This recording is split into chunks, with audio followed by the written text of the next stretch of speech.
Dow down 42, NASDAQ down 18 and change, S&P down 8 1/3, futures weakening again. Today, the first day of CNBC's $1 Million Portfolio Challenge.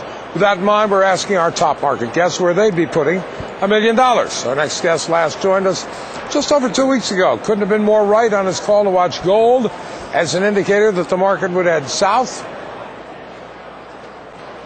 This Uber bear says the price of gold is a warning sign investors are ignoring. And he adds, ultimately, the market will collapse. Well, you just described the U.S. market as being bulletproof, and I think gold is telling us that it's about to get shot full of holes. With the price of gold rising the way it is, it's at $670 an ounce, it's telling you that foreigners are losing confidence in the future purchasing power of the dollar. And I wore my Peter Schiff tie. He is Peter Schiff, president of Euro Pacific Capital and author of Crash Proof, How to Profit from the Coming Economic Collapse. Joins us now from Stamford, Connecticut this morning. So, with that in mind, Peter, where would you put $1 million right now? You should have worn your bulletproof vest, instead of that hard hat. I don't need one, Peter, because I still think you're wrong. But anyway, where would you put $1 million? Well, in my book, Crash Proof, I got 3 chapters where I talk about where to put your money. The first thing is to get out of dollars because, it's possible that in a few years, $1 million could be pocket change. So what you need to do is get into foreign assets. You need to get into U.S., foreign currency denominated conservative stocks. We're buying a lot of utilities, property trusts, buy natural resources, buy this dip in precious metals, particularly gold. And also have a lot of cash, but not dollars. Have foreign cash. Have Swiss francs, euros, yen, Australian dollars, other currencies. Well, what we're seeing right now in the world markets, doesn't it tend to tell you that there's no place to hide? No, that's not true. Well, let me finish. Stocks have been going down. Gold has come down with stocks. Oil has come down as well. Sure. Look, there's a lot of leverage out there, and there are leverage speculators that are covering. But the difference is, for example, gold is in a long-term bull market and the fundamentals are great.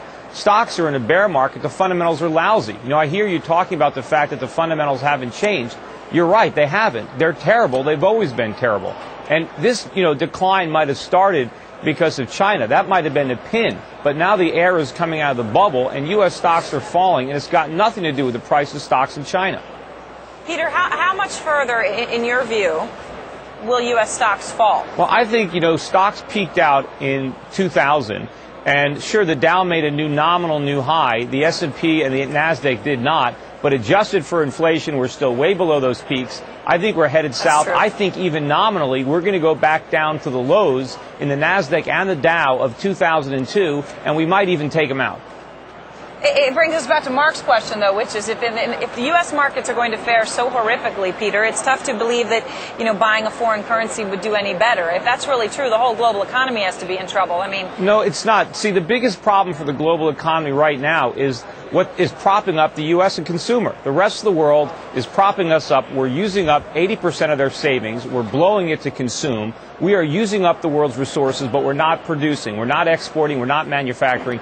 Once the Asian central banks let the dollar collapse, all of our purchasing power is going to move east. And then the global economy is going to boom without the United States, because you're going to have billions of consumers in the rest of the world who are going to be enriched and are going to finally start to consume the fruits of their own labor. And we're going to be left with nothing but our own worthless currency. If the U.S. currency were to collapse, it would take down China and Japan with it, Peter. No, it wouldn't. It would liberate them. They have $1 trillion worth of dollars. So what? Look at how much they have in their own currency. See, their own currencies are going to go up in value by far more than what they lose on their dollar holdings. Sure, they're going to take a hit. They loan money to us and we can't pay them back. That's a problem. But going forward, the minute they bite the bullet, they're going to see a huge increase in their own standard of living.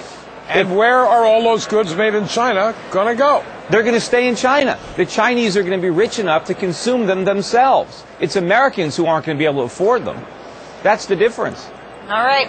Peter Schiff, thank you very much. Mark, read my book. You'll understand. I remain skeptical, but thank you anyway, Peter.